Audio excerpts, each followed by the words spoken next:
and welcome to Lowell Remembers. I'm Brian Dorrington, Director of Municipal Programming at LTC, and I'm here with local historian, radio personality, TV personality, and the only native Lowellian to be born in Iowa. Figure that one out. Jim Peters. How are we doing, Jim? I'm doing well. This has been a fascinating couple of days looking up all this stuff about today's topic, which is the Big Band era. As you can see, we've got a lot of notes with us here, pictures and stuff. We've really been in the war room trying to get this accurate, because we want to talk about music in Lowell this week, specifically the Commodore Ballroom, and we're going to start with the Big Band era. The Big Band era. So why don't we just talk about a little bit how the Commodore Ballroom came to be? Well, the Commodore Ballroom was close to the site of the hotel that we talked about a couple weeks ago. Right, on Thorndike. On Thorndike, that burned in 1906. That was the Richardson, if you didn't catch that episode. Hotel, yeah, it was next door to it. Yeah, okay. And the Commodore Ballroom was started in 1924. And the band that played the Commodore Ballroom was called Bronze Pennsylvanians, and Bronze Pennsylvanians started up in 1925. Mm-hmm. So we have a picture of them here from 1925. And a man named Paul Pearsall wrote the book on music in Lowell, mm-hmm. and the big band music in Lowell. Mm-hmm. And Paul Pearsall asked member Warren Hookway in his taped interview on 3/26/83 what it was like to be in the band. And he said, well, I played with Louis Armstrong, I played with Jimmy Durante, who surged on the record charts. He said he was a very down-to-earth guy, and nobody could be more so than he was, according to Hookway. And he played with Tommy Dorsey, who insisted on playing trumpet because he wanted to be seen as a Louis Armstrong do-over. Okay. Okay. And Paul Pearsall, in the book Face the Music, asked Hookway, what is the definition of a speakeasy? And Warren Hookway said, well, it's a place that operates illegally, not only after hours, but the fact that it is an illegal enterprise, particularly at this time. I think the expression was used only during Prohibition because they sold liquor. Now, there is no indication that the Commodore was a speakeasy, mm-hmm. But it kind of hints it a little bit in that direction. Right, you said that there was sort of a non-answer when that question was asked? Right, it is a non-answer, and the question was definitely answered somewhat to the somewhat in a real sense, like yes, it had its moments. So I don't know if it was a speakeasy or not, but it definitely had patrons that came in who were probably a little drunk. A little, yeah, sure. So that's the best we can say, is that it had patrons coming in who were probably a little drunk. I'd like to hope it was a speakeasy, just because it's a little cooler that it would be a speakeasy. Commodore, you picture those, folding bars that come over when the cops come in and they hide all the alcohol like you see in the movies. I just think it's probably cooler to think that it is a speakeasy, so we could maybe go with that. I don't have any background on it, mm-hmm. So I have to say that I can't say it for sure, but it does make a good story. Yeah, absolutely. Yeah, and anyway, he was asked, Warren Hookman was asked, do you think the big band era will come back in any degree whatsoever? And he said, I'd like to think that it would, but it never really has.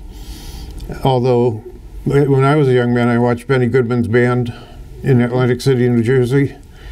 Benny Goodman was long dead by that point, but his band lived on, mm-hmm. and it was really an incredible experience.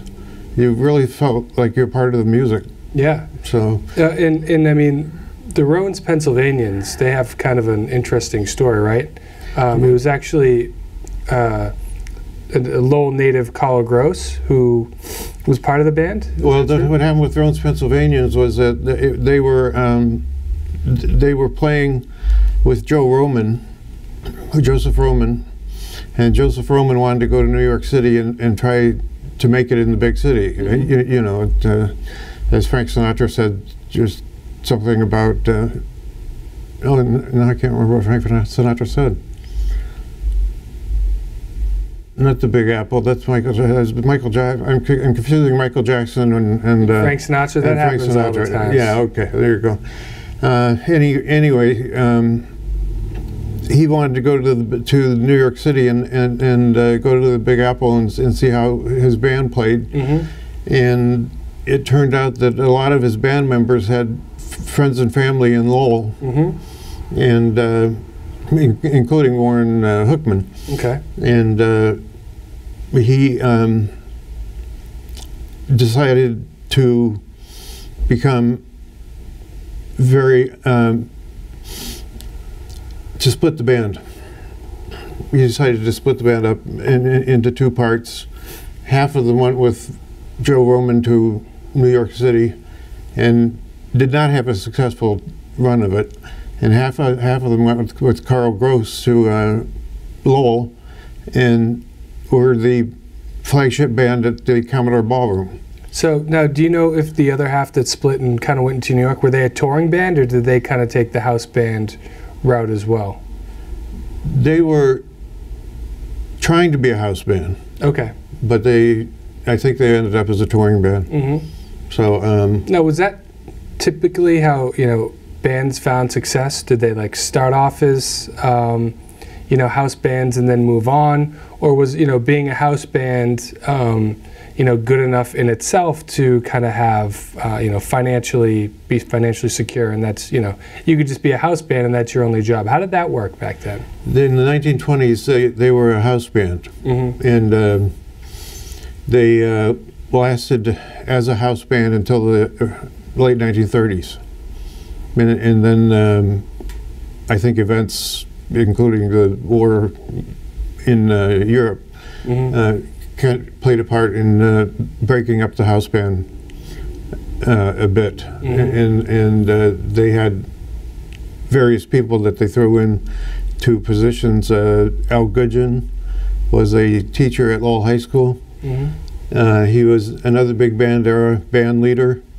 and he played at my high school prom in 1972, which was kind of weird because we had the big band sound at a 1972 prom. 72, yeah. Yeah, the Doors would have been better, but... Well, the Doors did, we can talk about that later, but the Doors did play at the Commodore Ballroom, so we'll get back to the newer bands later. So the Bronze Pennsylvanians, for a house band, there's actually recordings that are available online, so it seems like, a house band back then wasn't necessarily like a house band is today. A house band today is maybe considered like a, sort of like a B-type band that just kind of does it for fun on the side. No offense if any of you are in a house band or anything. It's not meant to be offensive. I'm just saying, but it seems like there's actual recordings and documented history on the Bronze Pennsylvanians. So was being a house band at a place like the Commodore a very popular ballroom? Was that seen as being a... That was a big success. Okay, so that was okay. That's the Commodore Ballroom was thought to be very successful, and in its heyday in the 20s and 30s, and it was a big success for as a house band. So being in a house band was definitely better than some other options. Correct. Okay. That's what we'll find out. It's for a while the Commodore. When I moved here, the Commodore Ballroom was being used for a private party venue. So it was the 1960s concert stop, and many performers played there. And I think you got a list of them, right? Oh yeah, I got a list. Well, first there's some of the big band era people. Count Basie, Duke Ellington, Louis Armstrong, Tommy Dorsey, Jimmy Durante. Play there, Jimmy Durante. And it's rumored that when Tommy Dorsey's band played there, that a young Frank Sinatra actually headed the band. We don't know if that's true or not, but that is a rumor. That would also be really cool to think that Frank Sinatra played in Lowell at the Commodore Ballroom. Yeah. That would be pretty cool to think that, and especially at that point in time, because that's when he had his full vocal range. Yeah. Which he ended up losing because he developed warts on his larynx, and they had to be removed, and he ended up with the lower voice that he is most known for now. And Frank Sinatra was just quite a name for the Commodore Ballroom too. Sure. Yeah. So that was something. I remember I was once asked to come to the Commodore Ballroom by Paul Songus. This was before I met his sister and married her. And Ted Kennedy was campaigning for Paul. And at the entrance, all I could hear was a rabid diatribe in a very loud voice by somebody, but I didn't know who the somebody was. And I thought, oh, this is really embarrassing the senator, meaning Kennedy. Right. And imagine my surprise when I went through the door and saw Ted Kennedy as the base person who was haranguing people. This is back in his drinking days, I'm guessing? Yeah, I think so. Yeah, this was back in the late 60s. Yeah. Early 70s. He was yelling about how great Paul Songus would be in the Congress. And I met with Nicky and Paul, and we later went to Dick Donohue's house, who had been in John F. Kennedy's administration. And I got to meet Teddy Kennedy in person as a result of going to the Commodore Ballroom. Yeah. So it attracted some big people, some big names. It did. And radio shows that were on display during a Billy Note Orchestra concert in the ballroom were WEEI, WHGH, WCAP, WLLH, as well as WJZ and WLS out of Chicago. So there were some big radio stations covering the Commodore too. Yeah. So that was something. I would be remiss if I passed over the Laurier Club, which had the largest rising dance floor in the world. And that was at the Mayfair Lounge in Lowell. Okay. Did they attract the same not level the same of talent? level. No, they attracted what you call the B area. The B people, yeah. The B people bands. Musician Bob Bernstein joined the Musicians League Union in August of 1917 when he was 20, and he played among other venues at the Hideaway, which was in the 1950s. So there was a really big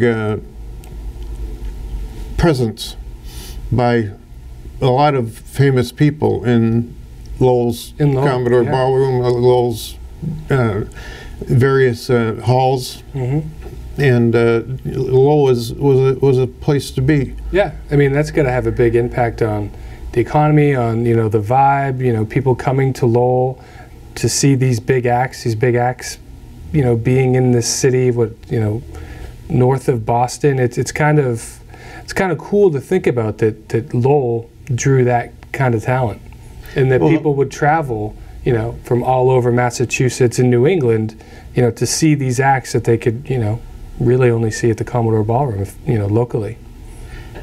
There was a lot of that. There's a lot of effort to play the Commodore. And a lot of people played the Commodore, and the dancing was supposedly extremely lively, and there were a lot of romances that started at the Commodore. Sure. From what I read, and Frank Sinatra has the ability to do that to you. Well, Frank Spark Sinatra, some romance if he did play there. That's true. Frank Sinatra would have something to do with it. I want to talk a little bit about Carl Gross, the band leader, because he's the one who divided the band into two. Roman's band versus Roan's band. Roan was a person who just happened to work at the Commodore, and they needed a name like Roman, and Roan fit in quite nicely, so he Oh, you mean they just wanted he something? named it Roan. You mean they just wanted something that actually just sounded like it? It sounds that was the idea. Oh, okay. So they picked Mr. Roan, Peach Roan. He was called, and they picked him off the floor as a Commodore and said, "We're Bronze Pennsylvanians," and it sounded like Romans Pennsylvanians. So they got the benefit without any of the problems. So they didn't want to distance themselves. They wanted to go off the success of the Romans Pennsylvanians. I would think so. Okay. Yeah, I think they played so well as Romans Pennsylvanians that they wanted to go off and be Romans Pennsylvanians, and it worked out. It worked out pretty well. They played the Commodore, the Lakeview Ballroom, and they were eventually, as I said, Romans Pennsylvanians. Without question, a newspaper article stated, "The Pennsylvanians offer a most delightful assortment of dance hits, and the team is one of the most popular that's ever been heard locally. Director Gross arranges a program that pleases his patrons." And Director Gross, as a young boy, his daughter told me, was taught to tap dance. So he tap danced quite a bit on stage for people, and people were fascinated by tap dancing, even when I was a kid. It was something that made the television all the time. Really? It's kind of gone out of style now. Well, Red Skelton used to have tap dancers on his show quite a bit. Some other comedians used to have tap dancers on the show quite a bit. Okay, so after Director Gross did his tap dancing and he did his violin work, they were kind of shut down by the 1940s, the war, and they started doing other things with the Commodore in order to make it profitable. And I think you have some of those names on your... Oh, and boy, did they. You know, I can't say, I mean, I assume it was profitable, but some of the names that they got, I just want to list them off for people. It was actually, you know, some people say that it was a must-stop venue for big bands like the Doors, the Yardbirds. This is the Jimmy Page era Yardbirds. Cream. So Eric Clapton, Clapton played there too. Johnny Winter, Canned Heat, Fleetwood Mac, my favorite, Jimi Hendrix, Neil Diamond. I mean, and then I went through and I looked. I checked the years. I'm like, okay, was this when these people were just starting out? And this was like, you know, one of the first chances they got, and it wasn't. This was, so Canned Heat played in 1969, the year after their #1 hit, Going to the Country, which, you know, was a huge hit. And the Doors came right after their #1 hit, Light My Fire. So this wasn't, you know... I've got the songs playing through my head now. Yeah, I know, right? Yeah, it's going to be hard to finish the show with all this music going on in our heads. But, also I want to point out, the Velvet Underground played, as well as B.B. King. So B.B. King, I remember B.B. King's concert. Yeah, and this was all in the 60s, 70s. And one of the cool things that I found out is that there was no alcohol. They never had their alcohol license ever when they were the Commodore. They might have done it when they were Speakeasy, but they never had an alcohol license. Yeah, well, they never had an alcohol license during Speakeasy time because there was no such thing as an alcohol license at that time. Right. Yeah, and I just wanted to say, I'm looking through the prices, and you could see all of these bands, the average ticket price was between $2 and $3 to see these bands. And it's like, you know, a pretty close, I mean, it's a pretty small place compared to where some of these bands played. You know, some of these bands played at Woodstock, you know. So to be able to see them up close in Lowell, I mean, that's got to be a remarkable experience. I think that seeing them up close in Lowell was a remarkable experience. Yeah. You got. I remember B.B. King. Okay, so that was my first. He was clarinet. Very good with the clarinet, right? No. B.B. King, guitarist. Oh, guitarist. Blues guitarist. Yeah. Oh, okay. I don't know who I'm thinking of. But B.B. King was a guitarist. Yeah, yeah. And he was at the Commodore, and I went to the concert, and then. Oh, so okay, you were actually there for the B.B. King. Right, because that was a big one. That was played up at the university. It wasn't the university at the time. It was Lowell State College and Lowell Technological Institute. But it was a big band. It was a big event. The B.B. King concert. I remember the publicity and the posters and the this and the that and going, and I had a pretty good time. Yeah, you know, I'd love to. If any of you people watching went to any of these concerts or saw any of these bands or have any memories, you know, we'd love to hear about it. You can email me at bdorrington, BDORRINGTON @ltc.org. You know, and you can tell us these stories. We'd love to hear them, and then maybe read them on the next show. But I think it's just really cool that these bands played, and that it was considered a must-see venue. Oh, and one other, and it was right on the railroad too. Yeah, right. You know, the railroad emptied the bands off in Lowell, and it was right on the railroad. And at the time, I mean, you have to envision that these were huge steam engines coming into Lowell, dragging their bands with them in the cars, and it was a railroad stop.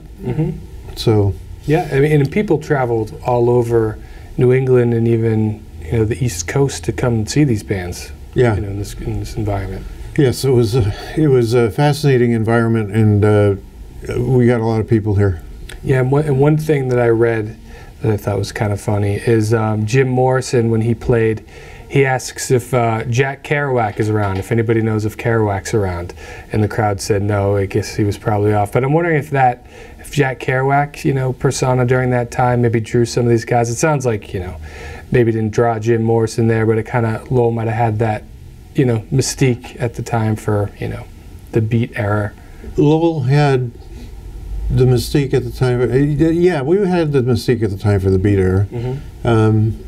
I remember watching a show that included Jack Kerouac, and he was very instrumental in defining Lowell on the show to the people who were in some sort of time machine or something, or went back and found Jack Kerouac, and his persona just eked through the so oh yeah, I'm sure it eked through, and he was quite a guy. The Commodore eventually was knocked down to make way for the parking lot in the railroad station. So before the Commodore was torn down, it was actually known as Mr. C's Rock Palace. I'm sure a lot of people remember that. Yeah. And this was in the mid-'70s. It drew bands like Cheap Trick, Thin Lizzy, the Ramones, Steppenwolf. And that's when it started to gain its bad rap. And the interesting thing that I found out is that when it became Mr. C's is when they got an alcohol license. So one could say that, you know, maybe the alcohol contributed to the wild, raucous atmosphere, and it really became known as a troubled hangout. A troubled place, troubled hangout. And eventually it closed for good in 1982. Right. And and a lot of so you could get a beer there for 25 cents and a shot of vodka for 50 cents. So they were really pushing alcohol at this point. You know, it wasn't so much, you know, because you can see, I mean, you know, Cheap Trick, Thin Lizzy, those are sort of big names, but compared to Jimi Hendrix, Queen, I mean, Cream, Canned Heat, I mean, they're not that big. So you had to get, you know, bring them in some other way. So. And alcohol was a way to do that. But, yeah, exactly. But it didn't have that much of an effect on the Commodore. The Commodore was so big inside that it was almost inconceivable. It was huge. Yeah. The stage was at the far end. The dance floor was in between, and it was the size of a. It was more than the size of a good-sized gymnasium. Wow. So it was a good-sized hall, and it had all of those bands playing in it. And it's interesting to note that during Carl Gross's time, the bands played all the time. Yeah, they were on every night, and the people who wrote articles about the bands talked about how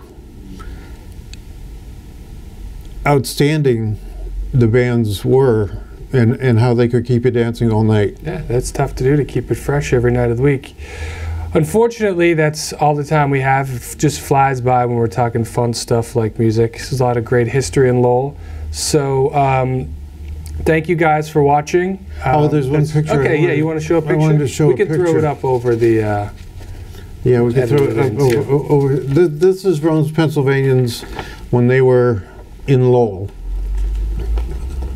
Okay, so I don't know if you can see them, but they're in front of their bus, and their bus is pretty much like a school bus. Yeah. And that's Bronze Pennsylvanians in about 1927 or so in Lowell. 1927 is my guess, because it's right around the time that the 1925 shot came through. All right, well, thanks for watching another episode of Lowell Remembers. We have a lot of good topics coming up next. We don't know which one we're going to do next. We're thinking about maybe boxing history in Lowell, Native American history in Lowell. We're looking probably next at Native American history. Native American history in Lowell. Okay, we got a lot of topics coming up. Because they are trying to finish off the Greenway on the Concord River. Okay. And on that side of the Concord River was a 13,000 person estimated Native American town. All right, so there you go, folks. That's the next episode, Native Americans in Lowell. For Jim Peters, I'm Brian Dorrington. Thanks for watching.